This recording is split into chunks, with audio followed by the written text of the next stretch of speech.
السلام عليكم ورحمة الله تعالى وبركاته. اليوم إن شاء الله هنقدم لكم العجين المورق بطريقة ناجحة إن شاء الله. نبداو بالمقادير على بركة الله. 700 غرام ديال الدقيق، 500 مليلتر ديال الماء من السيترون، ومعلقة كبيرة ديال الملحة. هادشي بالنسبة للعجين. بالنسبة للتوريق هنورقو ب 500 غرام ديال الزبدة و 150 غرام ديال الدقيق. انا هنعجن بالعجانه كما يمكن لكم تعجنوا غير بيديكم. غناخذ في الاول الدقيق 700 غرام ديال الدقيق،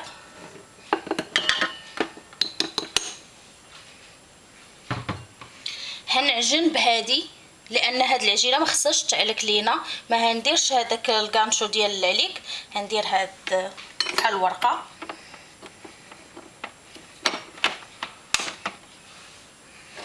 نزيد الملحه. الماء خصو يكون خارج من الثلاجه، خصو يكون بارد. غندير شويه ديال الماء ونخدم الماكينه ديالي، نخدم العجانه بشويه بشويه ونبقى نزيد الماء.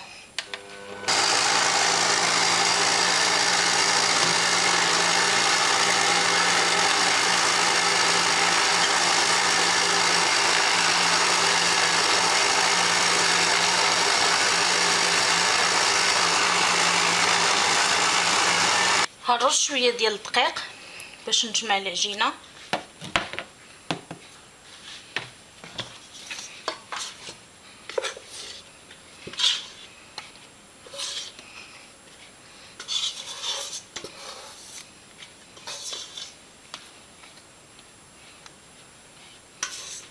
تجينا خفيفه بحال هكا.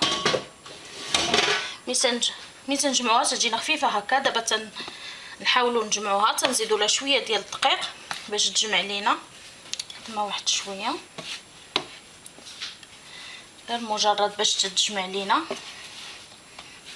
ما تتحتاجش لعليك هاد العجينه.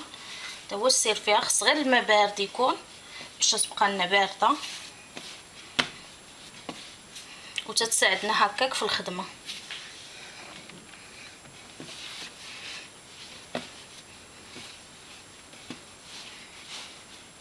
نجمعها بحال هكا.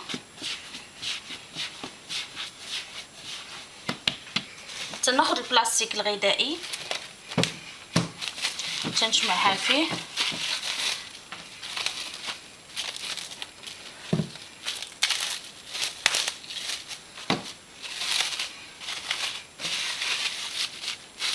بحال هكا.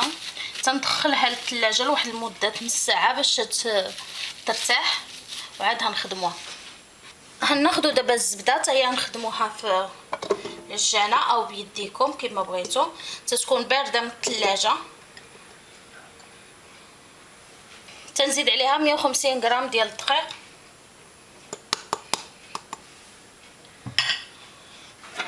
وتا هي تنخدمها بهاد الورقه، بهاد ديال العجانه او تخدموها بيديكم. خصنا نكونوا منها حتى هي عجين، غير الدقيق والزبده.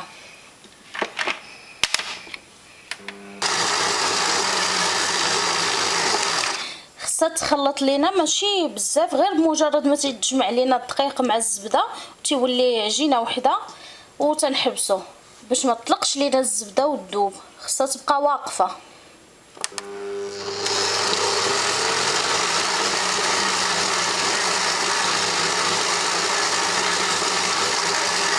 تنرشوا شويه ديال الدقيق، تناخذوا الزبده والدقيق اللي جهدرنا نجمعوهم.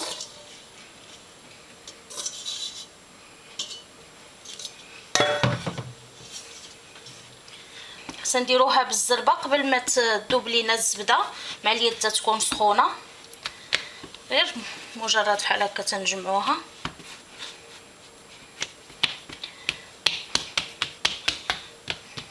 تنحاول ندير واحد المستطيل بهاد الزبده والدقيق. نرش شويه ديال الدقيق. هاد الطحين اللي درت مع الزبده هو اللي تيساعدنا في التوراق باش نديروه في العجينه، تيجي مزيان، تيخليها عجينه وحده وما تخرجش لينا الزبده.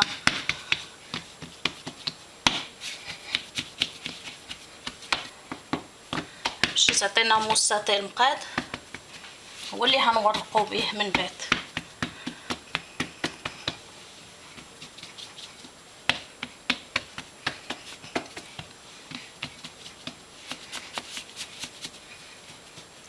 هكا تنبقاو نقادو فيه.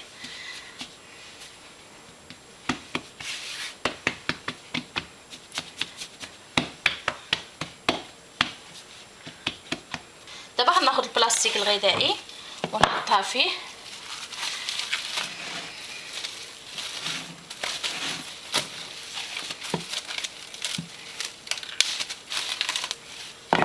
وهندخلها حتى هي الثلاجه واحد المده ديال نص ساعه وعاد نكملو. من دازت على العجينه نص ساعه في الثلاجه، دابا غنطلقها بالثلاك ونرش بشويه ديال الدقيق.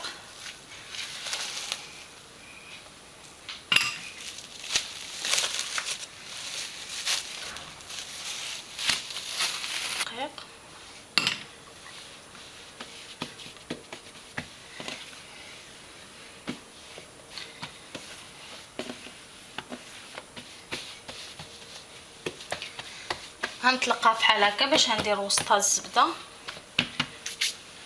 جبت الزبده من الثلاجه، غنحطها الوسط ونغلفها بهاد العجينه بحال هكا.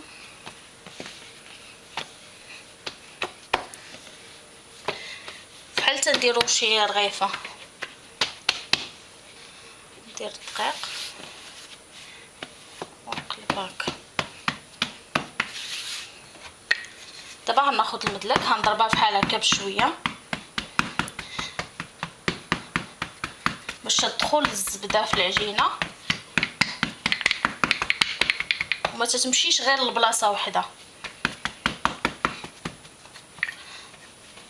تنضرب شويه وغير في هذيك البلاصه تنخدم، ما نمشيش نجيب بحال هكا المدلك نورك ونجيب لهنايا. هكاك الزبده كلها تحول لجهه وحده بحال هكا. تديري غير في ضربي شويه وتحركي المدلك باش تبقى لنا الزبده شاده بلاصتها.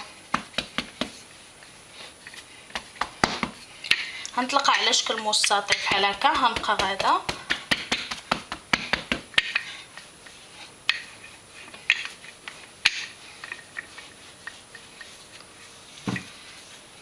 نرش بالدقيق نقلبها.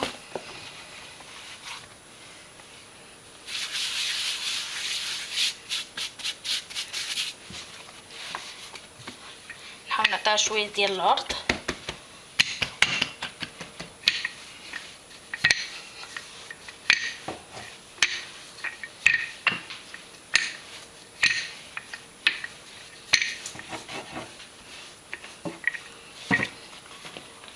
نرجعها على الطول.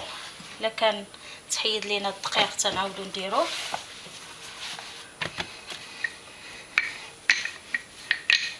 ديما بحال هكا.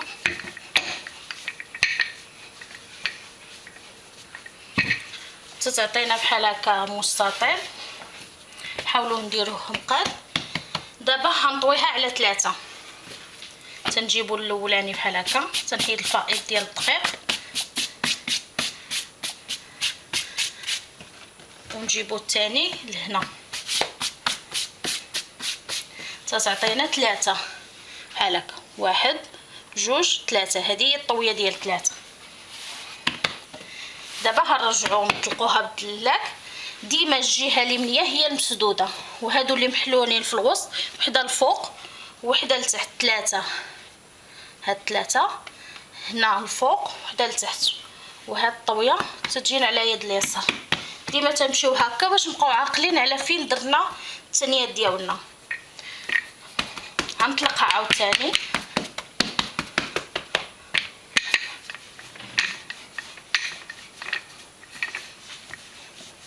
ديما في نفس البلاصه تنبقاو نخدمو باش توزع لنا الزبده متساويه.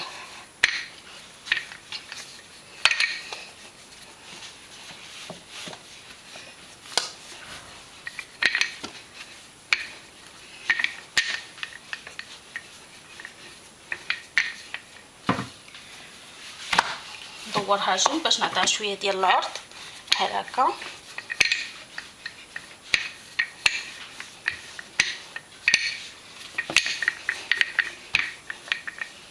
الا نقصنا الدقيق تنبقاو نزيدو باش ما تلصقش لينا. نعطيها الطول ديالها ونطلقها.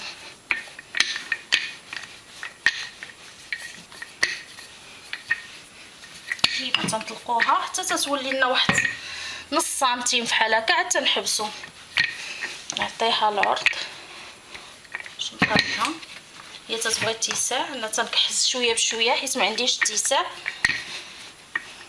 باش تشوفوا معايا.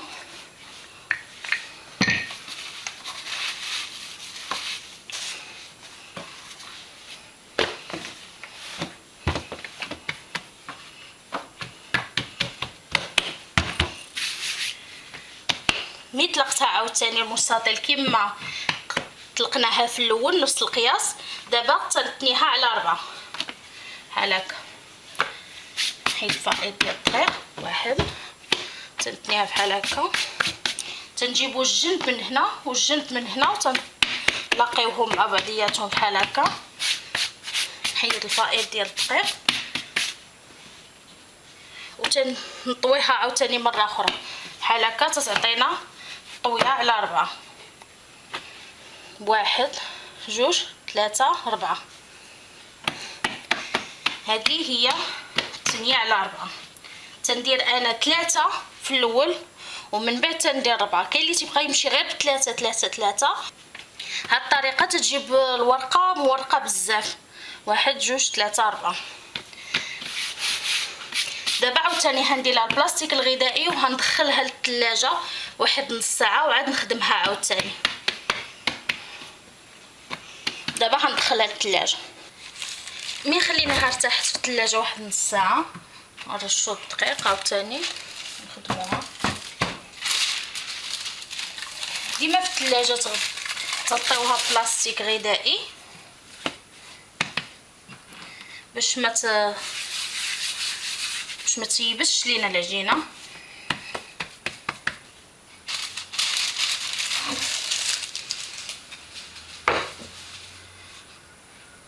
هنطلقها دابا.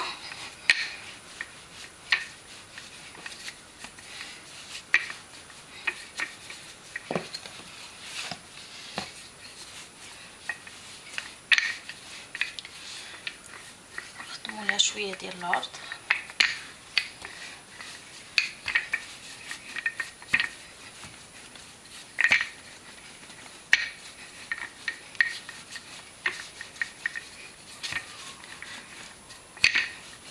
تنبقاو غاديين بالمدلك بنفس الطريقه، ديما في نفس البلاصه تنخدموا، مابقاوش نطلعوا من الفوق لتحت.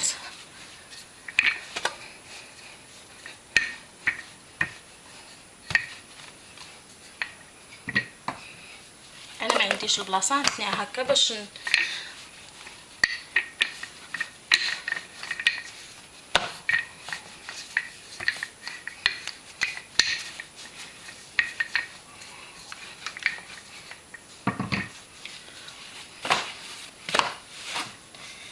ديما تبقاو ترشوا البلاصه بالدقيق.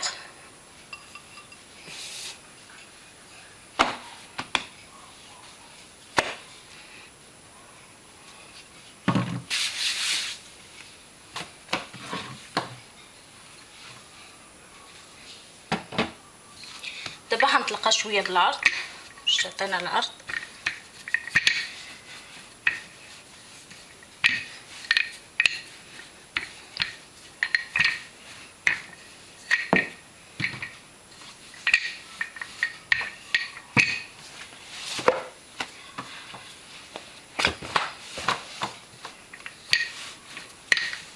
الا كان عندكم اتساع ما تبقاوش تنيو فيها بحال هكا كما تندير انا غير باش نطلق كاع البلايص.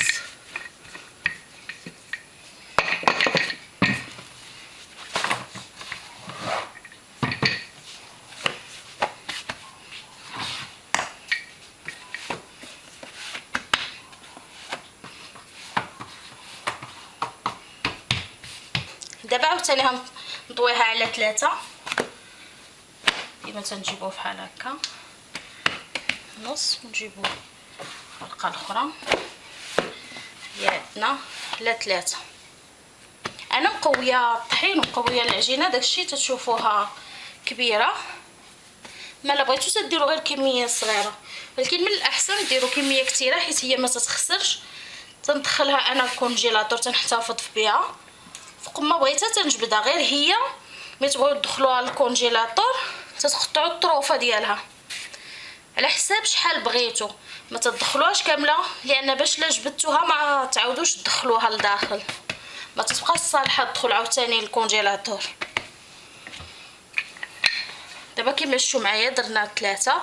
عاوتاني هنجيبو هاد الجنب المسدود هنا في اليمين ديالنا، واليسار فيه هاد الثانيه الاخرى، والجناب ال3 اللي محلولين من هنا ومن التحت، من الفوق ومن التحت. عاوتاني هنطلقوها بالدلاك دابا باش نديروا ليها 8 على 4 طويه، يعني على 4.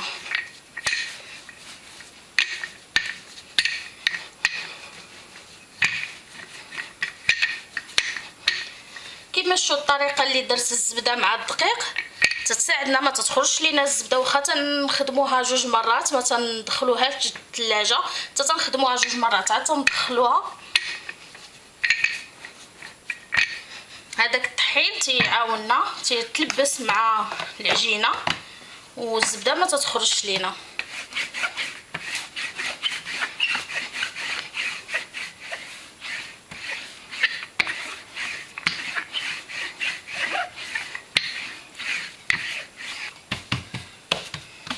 ملي ترجعوا نطلقوها بحال هكا مستطيل عاوتاني بحال في الاول. الا كاين عندنا فائض ديال الدقيق تنحيدوه. دابا هنطويها على 4. درنا في الاول 3، نحيد الفائض،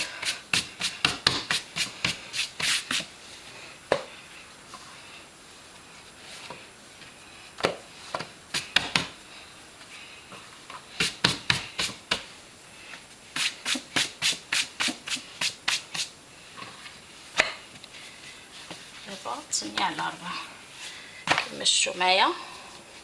1 2 3 4. دابا الا بغينا نستعملوها يمكن لينا نستعملوها. درنا المره الاولى 3 في 4 طويات، عاودنا دخلناها للثلاجه ودرنا 3 4. الا بغيتو تكتفيو بحال هكا صافي تتخليوها تدخلوها دابا للثلاجه تبرد مده ديال 2 ساعات وتستعملوها. بغيتو الطويات يكونوا اكثر تزيدوا ديروا عاوتاني 3 و4 شحال ما بغيتو تبقاو غاديين. مهم حد هنا يمكن لكم تحبسوا، بغيتو تزيدوا تزيدوا. دابا هندخلها للثلاجه ومن بعد نستعملوها ان شاء الله. ها العجين المورق مي بردات لينا تجينا بحال هكا، شوفوا تجينا مورقه. ملي تتبرد لينا بحال هكا تنديروا بها اي حاجه بغينا نخدموها فيها، يا مالح يا حلو، اي حاجه تتصلح لهاد العجينه. الا بغيتو تحتفظوا بها كانت عندكم كميه كثيره بغيتو تحتفظوا بها في الكونجيلاتور تتقطعوها على حسب القياس اللي هتستعملوا وتدخلوها للكونجيلاتور، حيت الا خرجت من الكونجيلاتور ما يمكنش ترجعوها لها مره اخرى. تتخرجوها قبل بواحد 2 ساعات ولا ساعه وديروها في الثلاجه وديك الساعه تخدموا بها. نتمنى تكون عجباتكم الطريقه ديالي في تحضير هذا العجين وتجربوها، وبالصحه والراحه، والسلام عليكم ورحمه الله تعالى وبركاته.